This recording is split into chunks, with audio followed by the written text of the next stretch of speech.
네, 주한미군의 전격적인 사드 장비 배치 소식에 대해 각 정당은 엇갈린 반응을 내놨습니다. 네, 국회 연결합니다. 김종성 기자. 네, 국회입니다. 사드 배치에 대해서 정치권은 엇갈린 반응을 내놨습니다. 더불어민주당은 국민 의사와 절차를 무시한 사드 반입에 강력한 유감을 표명한다고 말했습니다. 또 환경 영향 평가가 끝나기도 전에 이 주민 반대를 무시하고 장비부터 반입한 것은 사드 배치가 국민 합의는커녕 기본적 절차도 지키지 않고 이뤄진다는 것이라고 지적했습니다.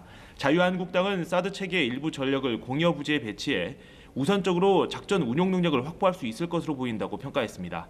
또 한미 양국 간 협조하에 차질 없이 사드 배치가 이뤄져 연내에 사드 체계의 작전 운용 능력을 구비하길 기대한다고 밝혔습니다. 국민의당은 더불어민주당과 마찬가지로 국방부에 유감을 표했습니다. 사드 배치가 국민의 안전을 지키기 위한 것인 만큼 절차에 따라 의견 조율 등을 거쳐 주민과의 충돌이 없도록 세심하게 살폈어야 한다고 주장했습니다. 바른정당은 사드 배치를 환영한다면서 우리의 안보 주권을 확실히 지키는 데 도움이 될 것이라고 평가했습니다.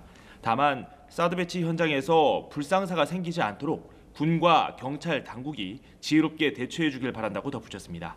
정의당은 성주 지역 주민들과 연대해 사드 배치를 막기 위한 모든 수단과 방법을 강구해 대응할 것이라고 목소리를 높였습니다.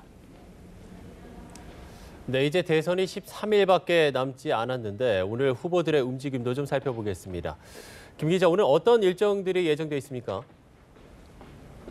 네, 대선 주자들은 오늘도 전국 각지에서 바쁜 일정을 보냈습니다. 더불어민주당 문재인 후보는 안보 챙기기에 집중했습니다. 국방, 안보 전문가들의 지지 선언 행사에 참석한 후 경기도 포천 승진과학화 훈련장에서 통합 화력 경멸 훈련을 참관했습니다. 안보를 최우선으로 하는 든든한 대통령 이미지를 굳히겠다는 의지로 해석됩니다. 문 후보는 또 고의적으로 불량식품을 생산하는 업체와 사업자는 식품 제조, 가공 분야에서 영구히 퇴출시키겠다면서 식품 안전 공약도 공개했습니다. 자유한국당 홍준표 후보는 주한 미국 상공회의소 간담회에서 안보를 안정적으로 관리할 적임자가 자신임을 홍보했습니다. 대한노인회 토론회에서는 어르신 기초연금 인상, 치매 장기요양보험 적용 확대 등 공약을 설명했습니다. 홍 후보는 저녁에 보수의 심장이자 자신이 출마 선언을 냈던 대구 서문시장으로 이동해 TK 텃밭 표심 잡기에 집중할 예정입니다. 국민의당 안철수 후보는 선거운동 시작 이후 처음 강원도를 찾았습니다.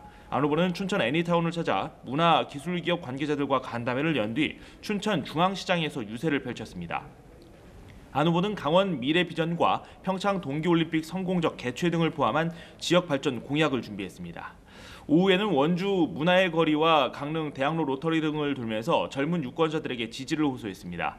바른정당 유승민 후보는 서울에서 유세 활동에 집중했습니다. 서울 여의도공원 등을 찾아 유권자들을 만난 유 후보는 대한노인회 대선 토론회에서 기초생활보장제도의 부양 의무자 기준 폐지 등 복지 공약을 설명했습니다. 저녁에는 이화여대와 신촌거리, 홍대 입구를 돌면서 젊은 층 유권자 등과 만날 계획입니다. 정의당 심상정 후보는 울산 현대중공업과 현대차 사업장 인근을 찾아 노동자들과 소통했습니다. 심 후보는 국내 8개 조선소 노조가 참여하는 조선업종 노조연대와 합의 없는 구조조정 중단, 중형조선소 매각 중단을 위해 힘을 모으기로 했습니다. 지금까지 국회에서 전해드렸습니다.